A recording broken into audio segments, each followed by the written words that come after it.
नमस्कार दोस्तों, स्वागत है आपका अपने चैनल पॉलिटिकल साइंस जोन में। आज की इस वीडियो में हम बात करेंगे कार्ल मार्क्स के कुछ मोस्ट इम्पॉर्टेंट एमसीक्यू की। ये एमसीक्यू सीरीज 12 है फ्रेंड। चलिए स्टार्ट करते हैं। क्वेश्चन नंबर 1, कार्ल मार्क्स का जन्म कब हुआ? ऑप्शन है ए 1718, बी 1818, सी 1880 या डी 1819। राइट आंसर है option B 1818। Next question number 2, Karl Marx का जन्म किस देश में हुआ था? ऑप्शन है ए पर्सिया जर्मनी में, बी फ्रांस में, सी इंग्लैंड में या डी अमेरिका में। राइट आंसर है option A Germany. Karl Marx का जन्म पर्सिया जर्मनी में हुआ था। नेक्स्ट क्वेश्चन नंबर 3, मार्क्स और एंजल्स की भेंट कब हुई थी? एंजल्स मार्क्स के फ्रेंड थे, उन दोनों ने काफ़ी कार्य साथ में किए थे। तो इन दोनों की भेंट कब हुई थी? ऑप्शन है 1845, 1844, 1890 या 1860। राइट आंसर है ऑप्शन 1844। मार्क्स और एंजल्स की भेंट 1844 में हुई थी। Next question number 4, Karl Marx के लिए निम्नलिखित में से कौन आदर्शवादी समाजवादी नहीं है? ऑप्शन है a Proudhon, b Saint Simon, c Fourier या डी एंजल्स। कार्ल मार्क्स के लिए कौन है जो आदर्शवादी समाजवादी नहीं है इनमें से?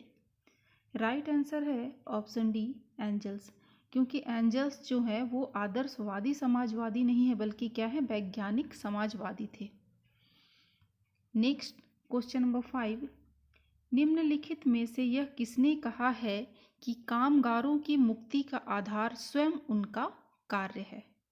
ऑप्शन है ए माओ त्से तुंग, बी लेनिन, सी एंजल्स या डी कार्ल मार्क्स। तो किसने कहा था कि कामगारों की मुक्ति का आधार स्वयं उनका कार्य है? राइट आंसर है ऑप्शन डी कार्ल मार्क्स। ये क्वेश्चन प्रीवियस ईयर में आ चुका है और मैंने सभी जो भी प्रीवियस ईयर में क्वेश्चन आए हैं सबकी डेट मेंशन की हुई है फ्रेंड, आप चेक कर लेना। नेक्स्ट क्वेश्चन नंबर 6, मार्क्स की द्वंद्वात्मक पद्धति के नियम इन्हें संभावित नहीं करते।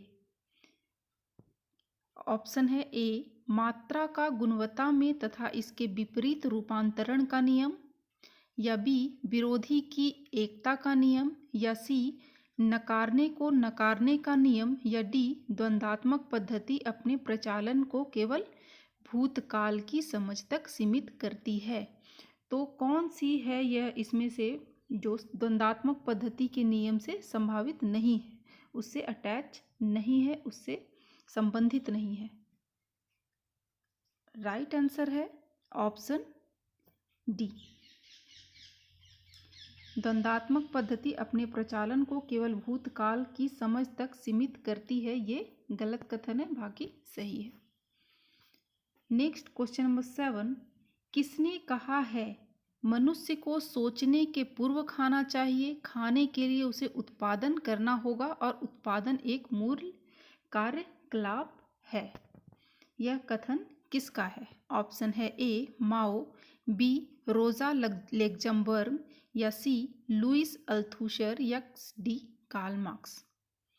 तो यह कथन किनका है कि मनुष्य को सोचने के पूर्व खाना चाहिए और खाने के लिए उसे क्या करना होगा, उत्पादन करना होगा, क्योंकि उत्पादन एक मूल कार्यकलाप है। तो यह कथन भी कार्ल मार्क्स का है। ऑप्शन नंबर डी राइट है। Next question number 8, Karl Marx की द्वंद्वात्मक भौतिकवाद प्रतिपादित करता है कि ए फर्स्ट है पदार्थ गति की अवस्था में है, या सेकंड पदार्थ में पर्यावरण के दबाव के कारण गति होती है, या 3 रूपांतरण का नियम परिणात्मक और गुणात्मक दोनों होता है, या 4th पदार्थ में विरोध निरंतर और अनंत है। तो इनमें से हमें करेक्ट आंसर का चुनाव करना है स्कूट की मदद से। इस कूट की मदद से हमें सही आंसर का चुनाव करना है। तो कार्ल मार्क्स का द्वंद्वात्मक भौतिकवाद क्या क्या प्रतिपादित करता है, तो चलिए देखते हैं। फर्स्ट, पदार्थ गति की अवस्था में है, ये सही है। सेकंड, पदार्थ में पर्यावरण के दबाव के कारण गति होती है, यह भी सही है। एंड फोर्थ, पदार्थ में विरोध निरंतर और अनंत है। तो ये तीनों सही है। तो राइट आंसर है option A 1, 2 and 4। Next question number 9, निम्नलिखित में से कौन सा कथन सत्य नहीं है? निम्नलिखित में से कौन सा कथन सत्य नहीं है? ऑप्शन है ए, मार्क्स ने विचारधारा और विज्ञान में अंतर किया, या बी, नेपोलियन ने विचारधारा को ऐसी तत्वमीमांसा मानकर समाप्त कर दिया जिससे इतिहास और यथार्थ की उपेक्षा की जाती है, या डी ट्रेसी ने आइडियोलॉजी शब्द गढ़ा, या डी, डैनियल वेल ने उद्देश्यहीन विचारधारा के बारे में चर्चा की है। तो इनमें से कौन सा कथन जो है वो सत्य नहीं है? हमें वो चुनाव करना है कि इनमें से कौन सा कथन सत्य नहीं है।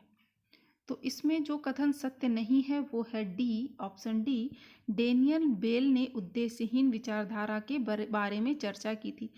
ये कथन सत्य नहीं है। डेनियल बेल ने क्या किया था? विचारधारा के अंत की बात की थी।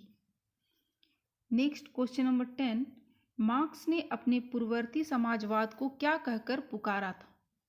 ऑप्शन है ए, काल्पनिक समाजवाद, बी, समाजवाद, सी, उदारवाद, या डी, उपरोक्त में से सभी। तो मार्क्स ने अपने पूर्ववर्ती समाजवाद को क्या कहकर पुकारा था?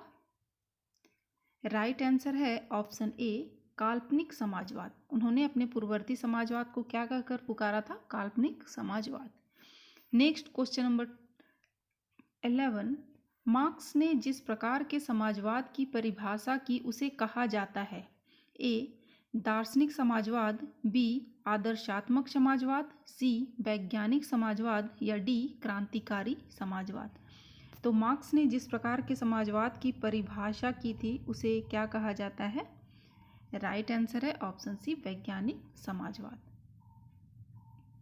नेक्स्ट क्वेश्चन नंबर 12, उत्तर मार्क्सवाद के संदर्भ में निम्नलिखित में से कौन सा विकल्प सही है? ऑप्शन है ए, श्रमिक वर्ग क्रांतिकारी आंदोलनों में विकसित नहीं हुआ है,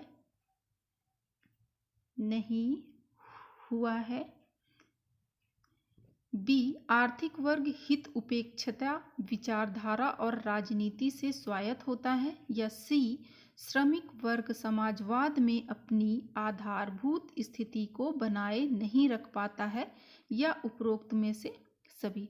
तो उत्तर मार्क्सवाद के संदर्भ में निम्नलिखित में से कौन सा विकल्प सही है? हमें इनमें से देखना है कि कौन सा विकल्प सही है। ऑप्शन डी, इनमें से सभी सही है। राइट आंसर ऑप्शन डी, उपरोक्त सभी। नेक्स्ट क्वेश्चन नंबर 13, मार्क्स के लेखों का आरोही क्रम में सही हमें चुनाव करना है। आरोही क्रम में करना है।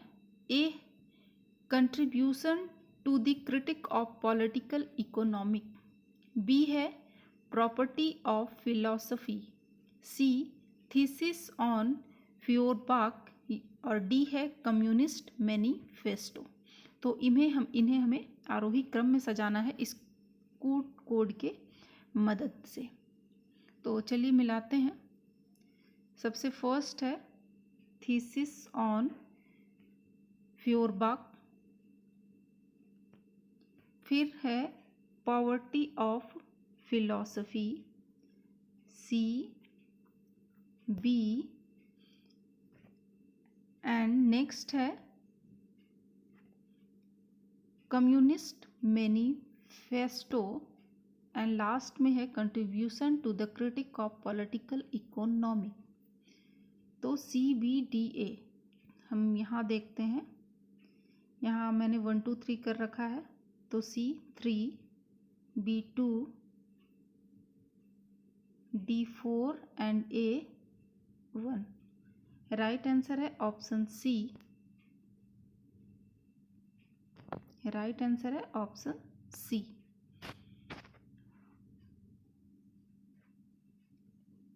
नेक्स्ट क्वेश्चन नंबर 14, किसने कहा है कि श्रम शक्ति श्रमिक के मस्तिष्क, मांसपेशी तथा नसों के बराबर होती है? किसने कहा है कि श्रम शक्ति श्रमिक के मस्तिष्क, मांसपेशी तथा नसों के बराबर होती है? Question number 14 option right answer है मार्क्स। मार्क्स ने कहा है श्रम शक्ति श्रमिक के मस्तिष्क, मांसपेशी तथा नसों के बराबर होती है। नेक्स्ट क्वेश्चन नंबर 15, यह किसने कहा है कि स्वयं मेरा अस्तित्व एक सामाजिक क्रियाकलाप है तथा क्रियाकलाप और मन अपने संदर्भ में और साथ ही अपने उद्गम में सामाजिक है? वे सामाजिक क्रियाकलाप तथा सामाजिक मन है। यह कथन किसने कहा था? ऑप्शन है ए हीगल, बी जे.एस. मिल, सी रॉबर्ट ओवेन या डी कार्ल मार्क्स। तो यह कथन भी कार्ल मार्क्स का है। नेक्स्ट क्वेश्चन नंबर 15, मार्क्स ने जगत का आधार किस पदार्थ को माना है? ऑप्शन है ए भौतिक पदार्थ, बी धर्म, सी नीति या डी उपरोक्त में से सभी। तो मार्क्स ने जगत का आधार किसे माना था? भौतिक पदार्थ को। नेक्स्ट क्वेश्चन नंबर 17, किसने कहा कि विश्व प्रत्येक अवस्था में उत्पाद और भविष्यवाणी दोनों है? यह कथन किसका है कि विश्व प्रत्येक अवस्था में उत्पाद और भविष्यवाणी दोनों है? ऑप्शन है ए सुकरात, बी प्लेटो, सी हीगल और डी मार्क्स।